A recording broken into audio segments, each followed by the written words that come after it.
दुकान पर आप क्या करने गई थी?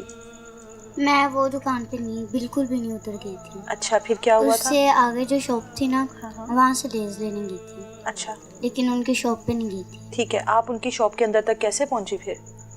वो जब आवाज़ें दे रहे थे ना तो वो अंकल? हाँ जी, अच्छा, लेकिन मैंने उनकी आवाज़ पे नहीं गौर की ठीक है। और मैं आगे चली गई थी। वो खुद उठा के लेके गए थे। अच्छा, वहाँ वो बाजार है पूरा, वहाँ पर और भी इतनी सारी दुकानें हैं, तो आपको किसी ने देखा नहीं? नहीं, 8 बजे सारा बाजार बंद हो जाता है ना। अच्छा, ये रात के 8 बजे आप गए थे हाँ जी। दुकान पर? ओह, दुकान तो आपके घर से इतनी दूर है, आप क्यों गए इतने दूर अकेले?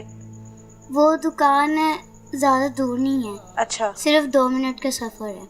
अच्छा, आप पहले भी इस तरह से जाती हो घर से अपने? जी, कभी कभार जाती थी। अच्छा, तो अंकल जो हैं उन्होंने क्या कहा आपको? पहले तो वो जब आवाज़ें देते रहे थे तो मैंने उनकी बात नहीं सुनी थी। तो जब उन्होंने कहा ना कि मैं आपको उठा लूँगा, मैं फिर से वहाँ से भाग के चली गई थी। ठीक है। फिर उसने मुझे उठा के फिर अंदर लेके गया दुकान था। में ले गया अपने? जी। अच्छा, उधर जाके उसने जो शटर था ना, वो बंद कर दिया था। ठीक है। तो बाकी फिर वो जो उसने किया, वो अंदर जाके उसने देखी थी। अंकल ने? और हाँ जी, बेटा आपने शोर क्यों नहीं किया? किया था, इसी वजह से वो अंकल ने फिर सुन के शटर उठाया।